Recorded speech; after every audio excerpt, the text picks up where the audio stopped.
Assalamualaikum warahmatullahi wabarakatuh.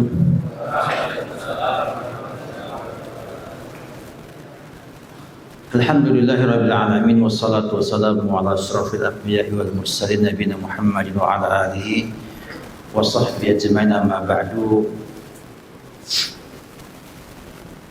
Abna'il kiram rahimakumullah, alhamdulillah kita bersyukur atas kemudahan Allah Subhanahu wa ta'ala pada zaman ini. Kita masih diberikan kemudahan mau belajar ilmu agama, mau memperbaiki diri kita, dan juga mau melaksanakan sunnah-sunnah Rasul kita Muhammad sallallahu alaihi wasallam. Sebuah nikmat yang agung, nikmat yang sangat luar biasa yang Allah limpahkan dan curahkan kepada kita. Semoga kita mampu mensyukurinya, semoga kita mampu untuk bisa memanfaatkannya dalam kebaikan dan takwa, dan senantiasa dimudahkan istiqomah untuk terus belajar dan belajar hingga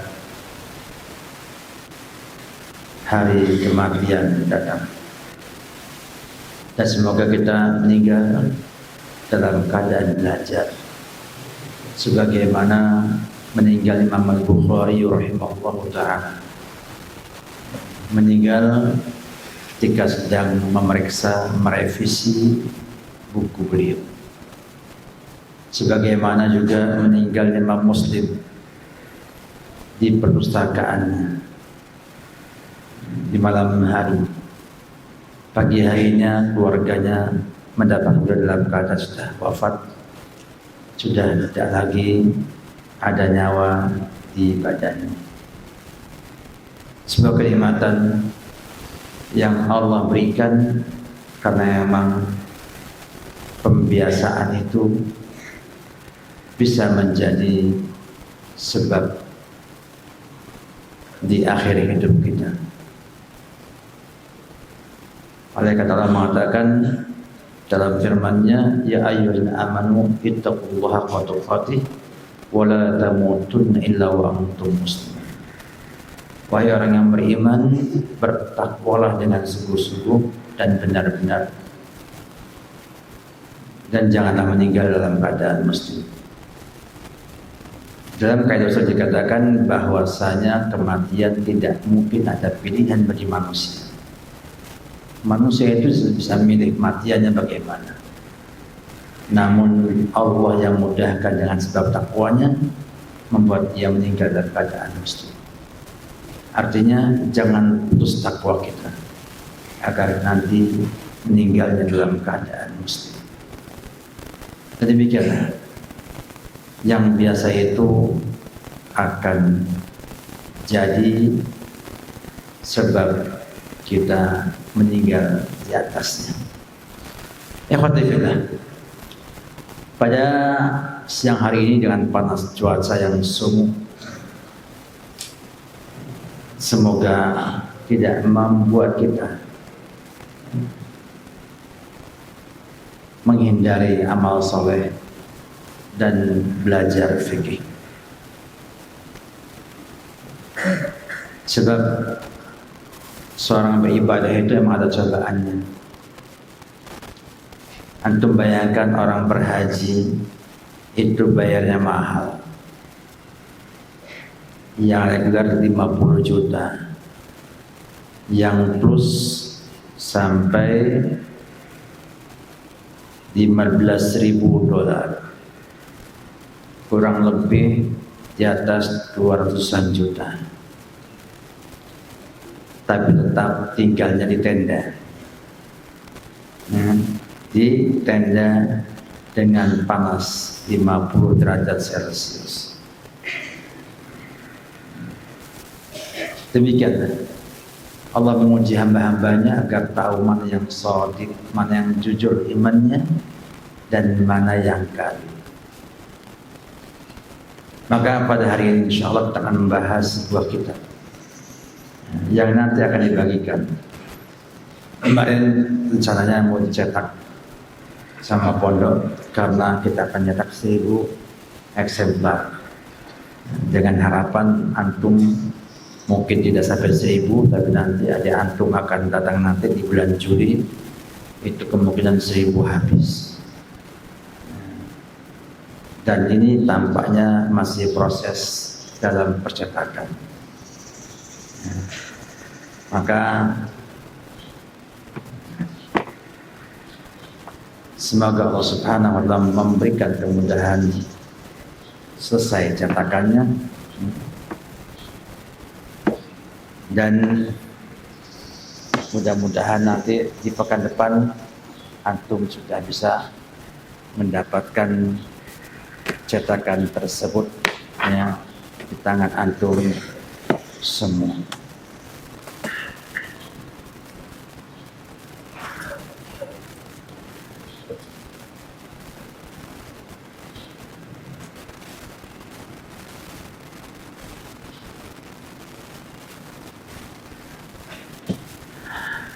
Kitab kita namanya Dalilul Talib, Jalil At-Talib Linailil Matalib. Kalau terjemahannya itu ya petunjuk untuk santri dalam meraih cita-citanya. Ini terjemahan apa? Harfiahnya. Dan tampaknya sang penulis Imam Mar'i Al-Karami ingin membuat sebuah buku yang ringkas, yang mudah untuk para pelajar pemula agar bisa mencapai tingkatan yang diinginkan oleh para pelajar, yaitu tingkatan mustahid. Sehingga ini menjadi sebuah petunjuk bagi para santri agar nanti bisa meraih ya, kefaqihan dalam agama. Beliau ini tulis ini Khanfilah selesainya di bulan Rajab di Universitas Al-Azhar Mesir ya, tahun 1019 Hijriah. 19 Hijriah. Berarti sudah lebih daripada 400 tahun yang lalu. Ya. Pada tanggal 27 Rajab di hari Sabtu. Diketahui ini dari makhtutat, dari manuskrip yang beliau tulis sendiri ya, dan di sana ada keterangan selesai penulisannya pada tahun 1019 tanggal 17 Rajab di hari Sabtu. Ini kebiasaan para ulama dahulu bila dia menasakh buku, baik menulis ataupun menulis ulang buku, mencantumkan tanggal ataupun tahun selesainya buku ditulis. Dan sampai hari ini juga banyak para penulis yang mencontoh hal ini. Buku ini Khanfilah dia tulis di Jami' Al-Azhar, di Masjid Al-Azhar di Universitas Al-Azhar zaman dulu. Umurnya masih muda, baru 31 tahun. Sebuah umur yang masih muda ya, Quran zaman ini sudah punya buku yang sekarang menjadi induk. Di antara buku-buku induk dalam mazhab Hanabil ada 3 buku induk matan dalam mazhab Hambali. Yang pertama adalah Dalilul Talib ini, yang kedua ada namanya Zadul Mustaqni, yang ketiga namanya Akhsar Mukhtasar. Yang paling masyhur 3 ini. Namun kelebihan kitab ini bahwa beliau itu menyampaikan hanya satu pendapat yang muktamad dalam mazhab Imam Ahmad bin Hanbal. Tidak ada khilaf di sini. Satu pendapat saja. Ya. Dan itu pun dia katakan mimma jazma bihi ahlu tashih wal irfan. Jadi betul-betul adalah pendapat yang paling rajih, ya, dan menjadi fatwa di antara ahlu tarjih wal itqan. Dan beliau ini dalam menyusun buku ini mengikuti urutan dan bab-babnya kitab Al-Iqna dan kitab Al-Muntaha, namanya Muntahal Iradat Imam Al-Fatuhi. Ini semua kitab-kitab ini ya, adalah kitab yang besar dan beliau ringkas dalam bentuk kitab seperti ini. Hanya saja kitab ini punya hal yang istimewa, tidak sama dengan kitab-kitab matan lainnya. Sini beliau sampaikan sifat sholat dan sifat haji Nabi Sallallahu Alaihi Wasallam. Jadi bukan hanya hukum, tapi juga menyampaikan tata cara sholat Nabi dan tata cara haji Nabi Sallallahu Alaihi Wasallam. Dan saya lihat ini mirip ataupun ditiru oleh Imam As-Sa'di dalam kitab Minhaj As-Salikin. Demikianlah bahwasanya kelebihan yang kedua di antara tiga kitab ini, ada kelebihan kitab Tadal Talib ini adalah kata para ulama yang paling mudah ibarahnya, yang paling mudah ibarahnya dan paling ringan di antara matan-matan yang muktamad, sehingga dipakailah ini di Saudi Arabia, walaupun untuk daerah Najd Qasim itu lebih banyak mengambil kitab Zadul Mustaqni. Zadul Mustaqni, di antaranya Ibnu Utsaimin rahimahullah punya syarah namanya Syarhul Mumti'. Dan kitab ini kata sejumlah ulama yang menelaah buku ini mengatakan bahwa ada ringkasan dari kitab Muntahal Iradat fi Jam'il Muqni' ma'at Tanqihi wa Ziyadat.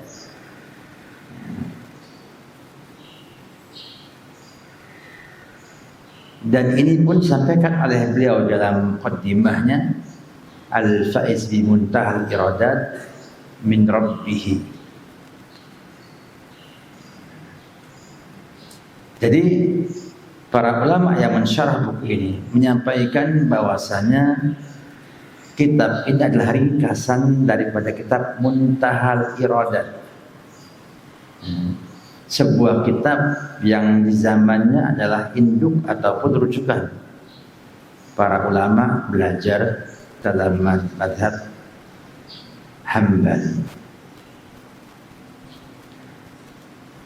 Banyak yang mensyarahnya, ada Maslakul Raghib Syarah dari Talib karangan Shalih bin Hasan Al-Baghuti, juga ada Al-Ma'arif bi Syarah dari Talib karangan Abdul Qadir bin Umar Asy-Syaibani At-Taghlibi, dan kitabnya sudah ada ya, terbit ya, dan antum bisa buka di PDF-nya di internet. Juga ada di sana Taisir Talib ila Fahmi wa Tahqiq al-Ma'arif Syarah dari Talib. Tapi yang paling baik yang saya pernah lihat dan paling mudah untuk itu adalah ada kitab namanya Manarus Sabil fi Syarhi Ad-Dalil, yang hadis-hadisnya ditakhrij oleh Syekh Al-Albani dalam kitabnya Irwaul Ghalil. Irwaul Ghalil Syifaul Alil bitakhrij ahadits Manaris Sabil. Jadi kitab ini subhanallah ya, di Syarah Ibrahim Muhammad Al-Dawiyan dalam Manarus Sabil dengan dalil-dalilnya semua. Kemudian Syekh Al-Albani datang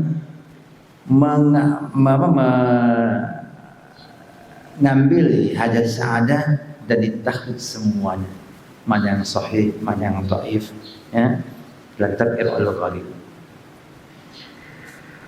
Jadi sangat mudah untuk mencari ya dalil yang ada dalam kitab ini. Namun saya lebih banyak mengambil dari sebuah kitab karangan Syekh Sa'ad Al-Khaslan, judulnya adalah Salsabil fi Syarhi Ad-Dalil. Nah, kitabnya ada sebagian besar di kantor saya. Sebuah kitab dikarang oleh beliau mensyarah kitab ini dan menjelaskan juga masail muasarahnya, masalah-masalah yang ada di zaman ini untuk berkembang menjadi sebuah hal yang bisa mencakup banyak masalah di zaman sekarang kontemporer. Dan beliau Syekh Khaslan ini adalah ulama besar Saudi Arabia yang memiliki konsep tidak terikat dalam mazhab tertentu dalam mentarjih permasalahan yang ada. Jadi beliau banyak menyisihi penulis kitab ini, Syekh Mar'i Al-Karami, dalam syarahnya ittiba dengan dalil Nabi kita Muhammad SAW. Contohnya adalah pembagian air. Di sini ada 3 jenis air, ada tahur, tahir, dan najis. Dan Syekh Sa'ad Al-Khaslan dalam kitab Salsabil merajikan pendapat hanya 2, tahur dan najis. Dan ia dari riwayat daripada Ahmad bin Hanbal dan juga dirajikan Ibnu Taimiyah. Bahkan Syekh Sa'di dalam kitabnya Bahjah Qaulul Abar itu dengan tegas ya membantah pembagian air lebih dari 2.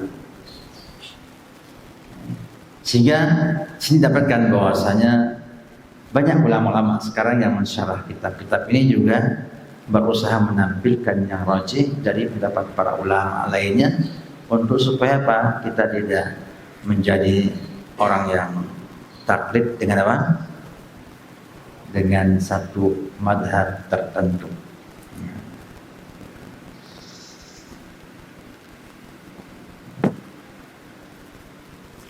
Alat saya ini kenal wajah saya. Jadi kalau dia mati harus dihadapkan ke wajah saya baru hidup kembali.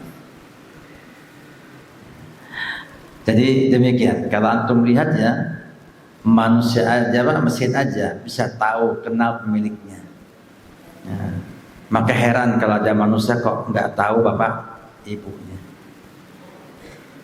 Ya, yang tidak bisa menghormati bapak ibunya. Padahal alat seperti ini nih, ya, dia bisa kenal pemiliknya. Ketika dia nutup, lihat wajah pemiliknya langsung terbuka. Kalau antum enggak ya, antum di kelas ada guru masuk pintunya nggak dibukakan. Berarti antum kalah dengan dengan alat seperti ini. Tapi kita baca aja muqaddimahnya. Muqaddimahnya kita baca sekarang. Insya Allah fikihnya setelah bukunya ada. Kita akan baca fikihnya. Setelah antum punya bukunya. Insya Allah pekan depan mudah-mudahan sudah ada bukunya. Qala al-mu'allif rahimahullahu ta'ala, qala al-'abdul faqir ila Allah ta'ala, Mar'i bin Yusuf Ibnu Yusuf al-Hambali al-Maqdisi. Berkata hamba yang fakir ila Allah, Mar'i bin Yusuf, dia mamnu min as-sarf. Kenapa? Karena dia alamiah dan ajab. Ya. Al-Hambali al-Maqdisi.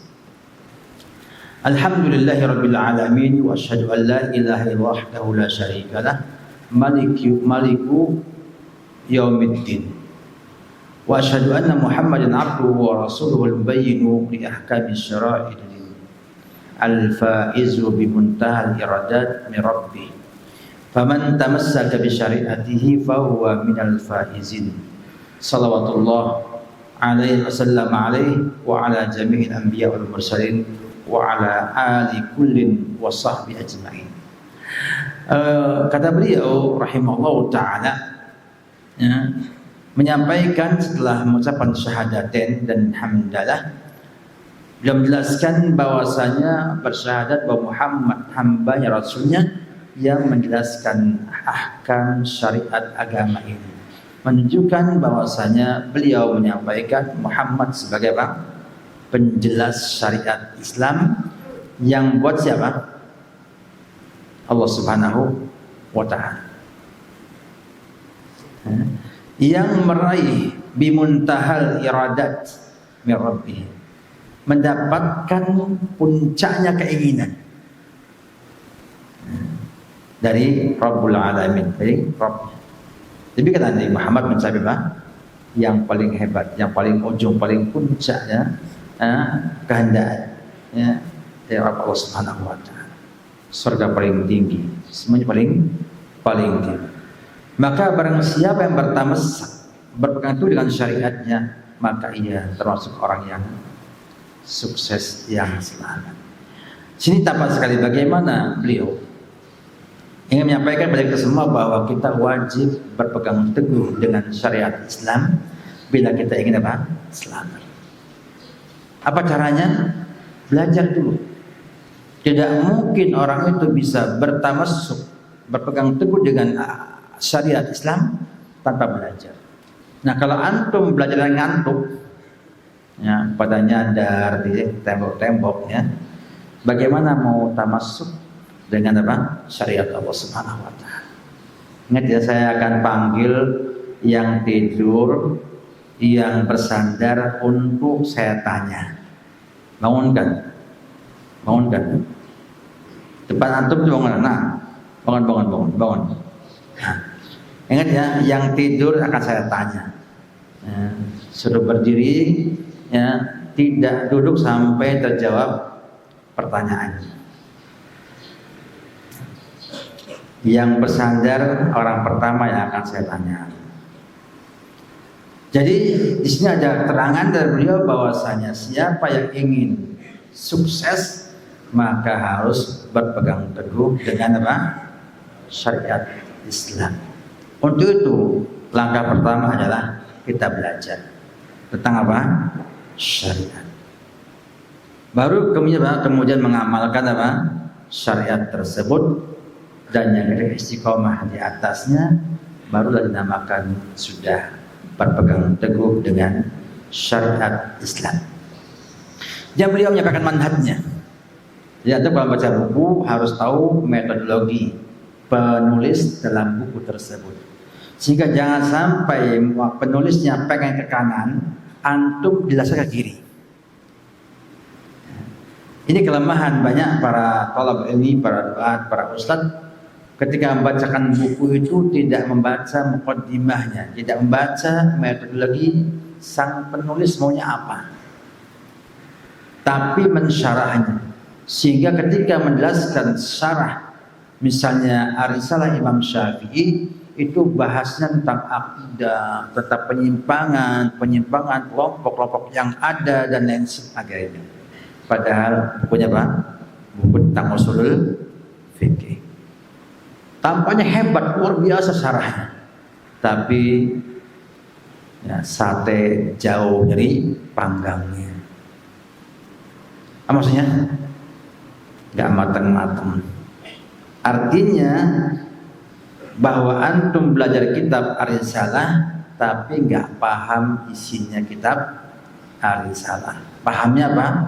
Penyimpangan organisasi dan sekte yang ada di dunia ini.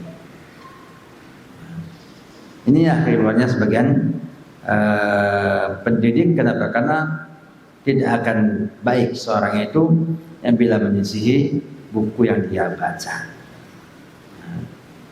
Kata beliau rahimahullah ta'ala, fahada mukhtasarun fil fiqh. Yang pada kata beliau, buku ini buku mukhtasar, buku ringkasan dalam fikih.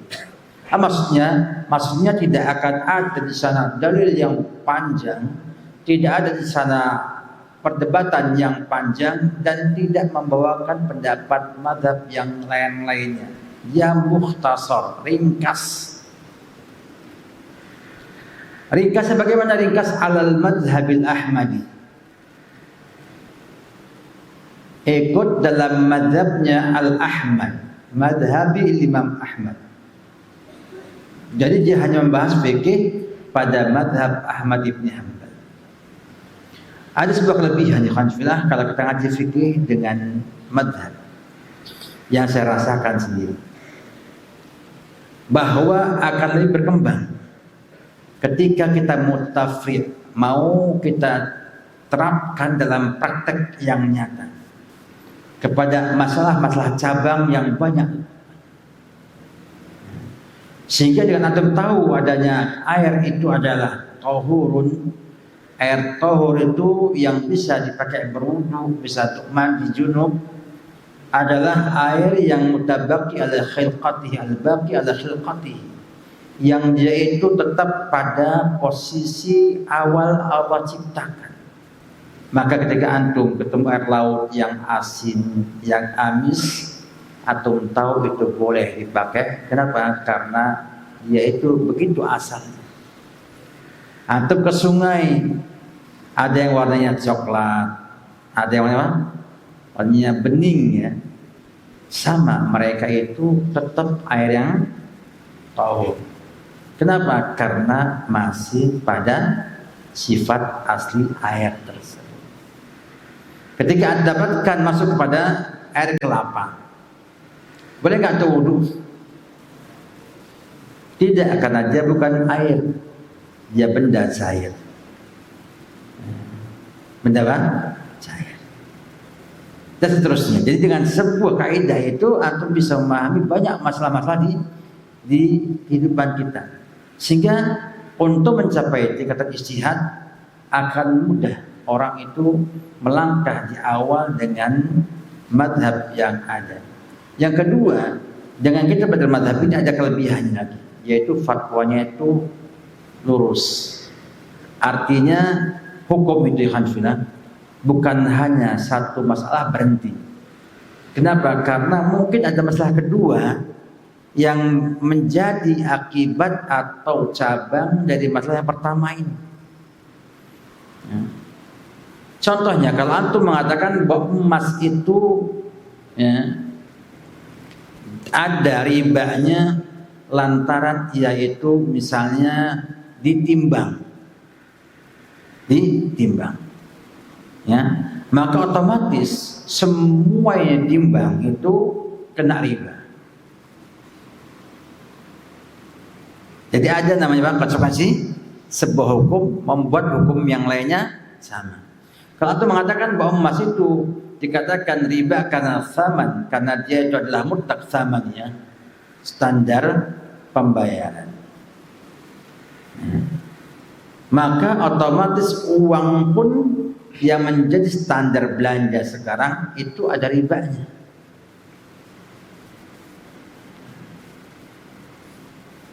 Sehingga akan muncul perkara berikutnya. Sekarang emas tidak lagi jadi standar harga, bahkan ngeri, dolarnya naik 1000, emasnya naik jutaan rupiah. Berarti sudah kan jadi imbang dengan apa? Dengan harga mata uang. Otomatis ada yang mengatakan berarti emas bukan lagi riba. Jawab tidak demikian. Karena emas zaman dulu itu ada yang mata uang, ada yang bukan mata uang. Bahkan dulu pernah ada zaman dahulu, ya, orang itu beli barang dengan potongan emas 1 gram, 2 gram, 3 gram, itu sebagai apa? Alat pembayarannya, bukan bentuk koin, bentuk potongan emas yang digramkan sama dia itu harganya sekian. Makanya fikih itu akan berkembang ya bersama waktu, dan dia akan terus menjadi solusi atas semua perkara yang muncul sampai akhir zaman nanti. Balagtu fi idahihi, aku sungguh-sungguh sampai menjelaskannya sungguh-sungguh. Artinya memang masalah bukunya sangat jelas, sangat mudah. Ya. Raja al-ghufran, berharap ampun Allah Subhanahu wa taala. Wa bayantu fil ahkama ahsana bayanin, dan aku jelaskan padanya hukum-hukum dengan penjelasan yang terbaik dan terbukti. Ya, beliau akan sampaikan hukum-hukum, masya Allah, waktu mudah. Bahkan kitab ini mudah dihafal, dihafal. Ya. Lam azkur fihi illa ma jazama bi sihhatihi ahlu tashih wal irfan. Dan kami tidaklah ya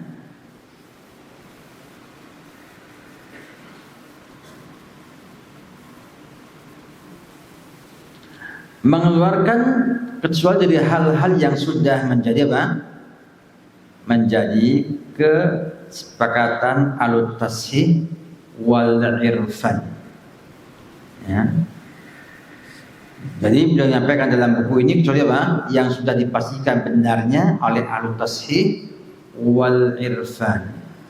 Menyampaikan bahwasanya ya, dia ini menggunakan pendapat madhab yang mu'tamad yang menjadi fatwanya para muhaqqiqin, wa alaihi fatwa fima baina ahli tarjih wal irfan.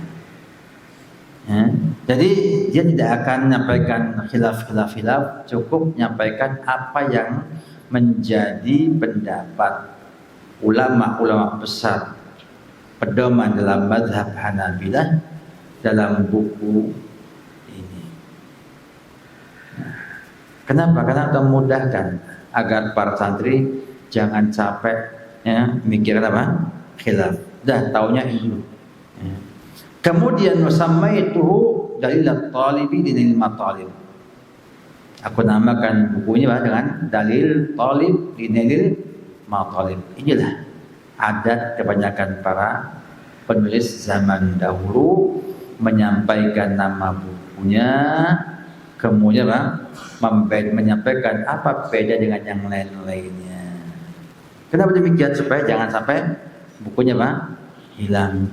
Tidak ada nama, tidak ada kelebihan dari yang lainnya. Ya, wallahu as'alu ayyang fa'abihi man istaghala bih wa yarhamani wal muslimina innahu arhamur rahimin. Ikhwati fillah. Di sini dapatkan bagaimana ya beliau sampaikan tentang hukum-hukum. Artinya dalam fikih itu akan bahas hukum-hukum syar'i. Ya, ada hukum taklifi, ada apa? Wad'i. Kalau taklifi itu hubungan dengan taklif. Ada wajib, ada sunnah, ada mubah, ada makruh, ada tahrim, haram. Yang wad'i ada alamat tanda, sabab, kemudian syarat, kemudian sah tidak sah, gugur tidak gugur sebuah amalan dalam ahkam al-wad'i. Maka mengatakan bahwa yang namanya ahkam adalah kitabullah yang al-muta'allaq bi af'alil mukallafin, ada iqtida bit talabi awit takhyir awil wad'i. Jadi demikian. Ada pertanyaan para talibul ilmu kata para ulama rahimahullah, mana yang dahulu? Belajar fikih atau usul fikih? Yang sahih adalah belajar fikih. Ringkas seperti ini sambil belajar usul fikihnya bersama. Kenapa? Karena usul fikih nggak terpahami tanpa contoh. Dan contoh hanya dapat baca buku fikih. Maka kita di sini mencoba untuk terus membaca buku fikih ini tidak panjang-panjang, tidak panjang-panjang, ya. Namun kita coba nanti menyampaikan beberapa hukum-hukum yang terkait dengan pernyataan mu'alif di sini, ya, agar supaya lebih berkembang dan lebih mengetahui bahwa para ulama rahimahullah ta'ala dahulu membuat buka sembarangan, dan mereka itu sungguh-sungguh belajarnya, jangan ke antum semua. Sebelah kacamata itu suruh bangun. Nah, bangun deh, bangun, berdiri, bangun dulu, berdiri. Yuk, berdiri.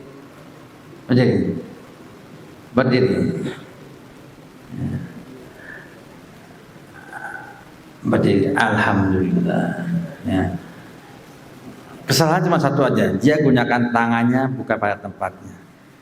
Tangannya seperti dagu. Lama-lama Pak, matanya tuh tertarik ke bawah. Jadi apa? Tidur. Awalnya hanya gini aja. Lama-lama.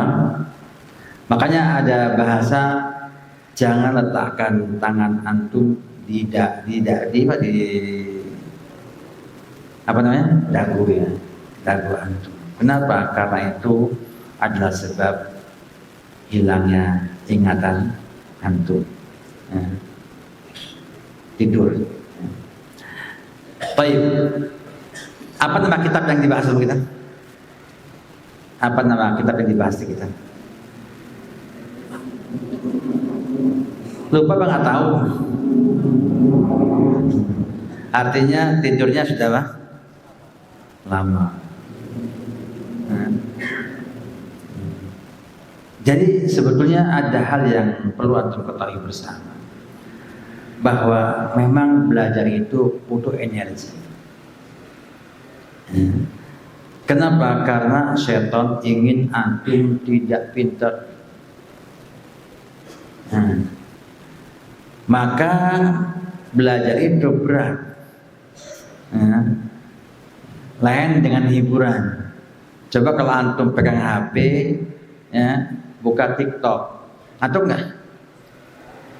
Kenapa? Bayangkan ya, itu rumah bisa goyang. TikTok itu. Rumah bisa apa? Goyang. Ya. TikTok goyang. Bagi antum, lihat lagi short video pendek semenit. Nah, akibat ini akhirnya konsentrasi manusia itu semakin rendah. Di Swiss, Swedia lupa saya. Itu sekarang berubah dari paperless, dari dunia pakai laptop, belajarnya pakai tablet, sekarang pakai buku lagi. Karena penelitian mereka selama 19 tahun ini, itu tingkat konsentrasi masyarakatnya menurun drastis. Artinya HP dan alat yang seperti ini itu bisa menurunkan tingkat konsentrasi antum. Ya. Lain dengan kitab. Dan betul kata Syekh Abdul Karim Al-Khudairi yang mengatakan bahwa tidak sama baca PDF di HP dan tablet dengan baca buku langsung di kitabnya. Kata beliau, tidak akan jadi ulama orang yang tidak baca kitab. Keberkahannya berbeda. Kenapa? Karena tingkat konsentrasinya lebih tinggi baca kitab kertas daripada apa? Yang bukan. Padahal ulama itu dibutuhkan fokusnya. Dibutuhkan apa? Konsentrasi. Makanya didapatkan mengapa minat baca anak zaman sekarang itu menurun, karena memang tingkat konsentrasi dan fokusnya juga apa? Menurun jauh. Padahal zaman sekarang ada provokasi. Jangan baca pakai buku, susah bawanya. Enak apa? bahwa satu alat ini ya enggak, itu bisa buat buku 1000 kitab. Kalau mau baca tinggal goyang tangannya, ya, bisa baca bacaannya. Tapi belum tahu semua bahwasanya ada kelemahan penggunaan HP itu merusak konsentrasi antum semua.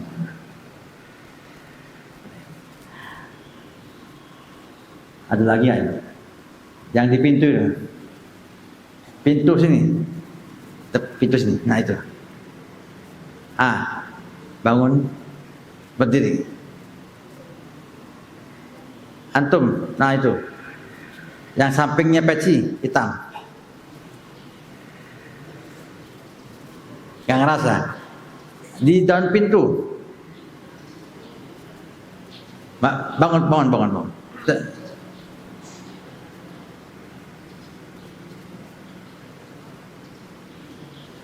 Ini nggak selesai tuh, nanti sampai jam 2 nggak selesai kalau nggak bangun.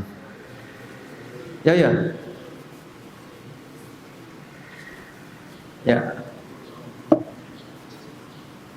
Bukan belakangnya.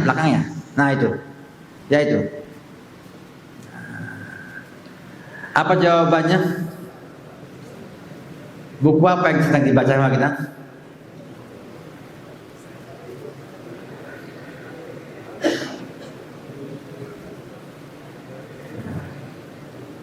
Hilang yang atuknya hilang itu, berarti itu hilang atuknya. Apa judul kitab yang kita baca?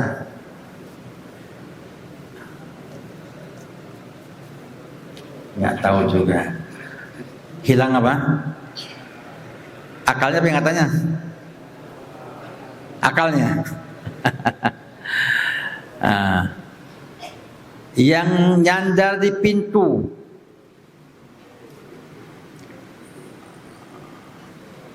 Langsung gak nyandar ya. Iya, bangun. Berdiri. Alhamdulillah. Apa alhamdulillah di ahyana? Apa judul buku yang kita lagi bahas? Masih nyambung. Duduk. Masih nyambung, ya. Sasabil ingat dia. Pas judulnya nggak ingat. Dalilul Talib. Ya, duduk.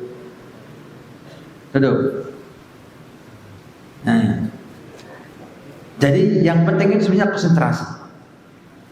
Ngantuk itu akan hilang kalau ada konsentrasi. Maka upayakan jangan sampai mencoba merusak konsentrasi antum. Kenapa demikian? Karena ilmu itu atau pahami kalau terkonsentrasi atau banyak ketawa, ilmunya nggak ada. Ya, orang yang bodoh suka apa? Tertawa. Ya, orang pintar suka apa? Suka diem. Karena mikir. Ya.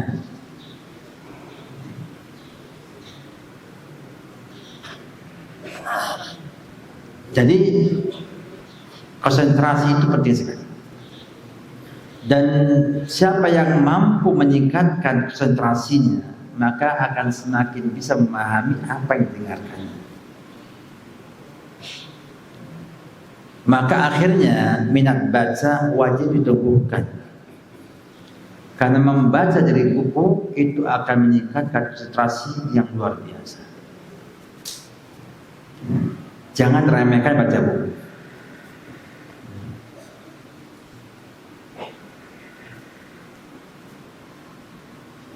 Bagi antum yang ingin menjadi teknokrat atau ingin mengambil bidang umum bukan agama, maka wajib baca bukunya kencang. Sebab informasinya itu gak ada yang baku. Ya, infonya mengalir. Penelitian ini pindah.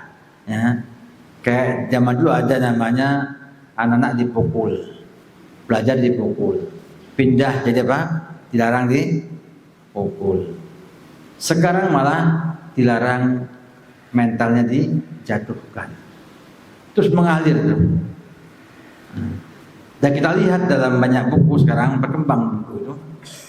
Misalnya baca buku Psikologi Perkembangan di tahun 83, 86 bukunya. Di tahun 90-an sudah ada perubahan. Di tahun 2000 ada perubahan lagi. Di tahun sekarang tambah lagi perubahan. Maka orang yang ngambil pelajaran umum nggak suka baca gagal. Dan harus bisa bahasa Inggris. Karena umumnya referensinya berbahasa Inggris yang bagus, sedangkan lainnya terjemahan atau tukilan dari bahasa Inggris. Maka yang mau sekolah ke luar negeri, umum wajib TOEFL-nya itu sampai 500, 505. Yang beragama harus bisa bahasa Arab. Karena rujukannya Quran Sunnah berbahasa.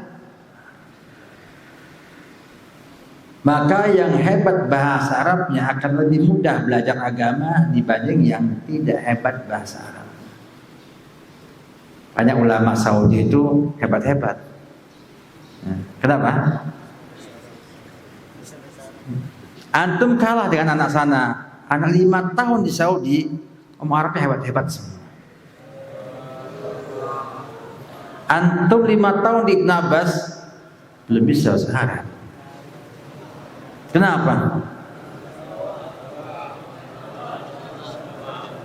Hah?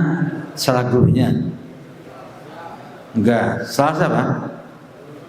Salah sendiri. Karena enggak mau apa? Mempraktekannya. Pas saya juga saya ke Jawa ini, anak kecil sini 5 tahun anak jarang Jawa bisa ngomong Jawa. 5 tahun loh bisa ngomong Jawa. Karena praktek bahasa Jawa tiap hari. Nah kalau antum di sini 5 tahun, 6 tahun, kok bisa bahasa Jawa, bahasa Arab? Kenapa? Karena begitu nggak paham sedikit, nggak mau belajar. Ustaz, susah. Ya. Padahal antum tidak akan mampu nyangkul sawah kalau tidak pernah apa? Pegangnya sakit di awal-awal. Antum tidak akan mungkin jadi pemain sepak bola futsal yang baik kalau antum nggak capek. Coba ada nggak yang main futsal nggak mau capek? Pasti nggak main futsal. Jadi harus capek dulu. Nanti kalau capek akan hilang capeknya dengan sendiri. Dengan bukti, antum pertama kali main futsal mungkin setengah jam sudah ngos-ngosan. Begitu udah biasa, 2 jam gak terasa. Padahal sama efektivitasnya, aktivitasnya, borosnya, kemudian keringatnya sama. Tapi rasanya berbeda kan sudah biasa. Yang ini baru membiasakan. Jadi ini dibiasakan aja antum bersama. Ini akan sudah. Pada hari ini sampaikan dalam mukadimah ini. Penulis mengatakan bahwa ia akan menyampaikan sebuah buku yang ringkas tentang fikih. Dengan bahasa yang jelas. Bahasa yang jelas dan mudah. Itu kata beliau. Ya. Belum tentu yang baca mudah, jelas dan mudah baca. Tapi dia janjikan itu dan ternyata benar. Ya, saya belum pernah dapatkan buku yang semudah buku ini dari mutun, dari matan. Ya, ini paling mudah. Ya. Kita akan lihat bagaimana mudahnya akan ada nanti penjelasannya.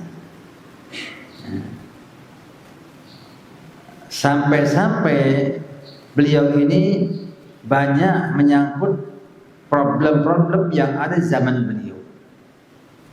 Contohnya beliau mengatakan bahwa nisab emas itu 20 mithqal. 20 mithqal. Maksudnya apa? 20 dinar. Ya. Dinar itu jumlahnya 7 dinar itu sama dengan 10 dirham beratnya. Maka 1 dinar itu ditemukan di museum di Spanyol. Dinar yang ada di zaman Abdul Malik bin Marwan itu beratnya 4,25 gram. 4/4 gram 1 dinar. Maka otomatis kalau dia 20 dinar berapa? 85 gram. Dan kalau dia perak berarti apa? 7/10. Berarti 200 dirham itu sama dengan beratnya 140 dinar. Berat ya, bukan nilai, berat. Nah, 140 dinar itu dikalikan 4/4 jadi 595 gram. Artinya hitungannya zaman dulu hebat matematikanya. Dan ternyata fikih butuh matematika juga. Jadi akan dijelaskan sangat istimewa dalam buku ini. Maka yang ingin belajar fikih mulai dengan buku ini itu Masya Allah akan berkembang ke depannya insya Allah. Jadi ingat ya, kalau antum belajar buku sungguh-sungguh ya, tidak paham itu bukan berarti boleh tidur. Nah, tapi apa? Pindah ke depan. Yang merasa ngantuk pindah ke depan saya. Insya Allah nggak tidur. Mana yang ngantuk? Ada yang ngantuk nggak? Besok pekan depan yang merasa ngantuk duduk depan saya. Nah, biar apa? Biar gak jadi ngantuk. Jadi intinya akan bilang para tulab sekalian, bagaimana disampaikan dalam mukadimah ini, buku ini buku yang sebenarnya sederhana. Nah, kita coba untuk jelaskan dan kita sampaikan beberapa permasalahan yang ada di kasus yang ada, biar nanti bisa diterapkan oleh kita di kehidupan sehari-hari. Dan kita nggak terikat dengan fatwa dalam buku ini.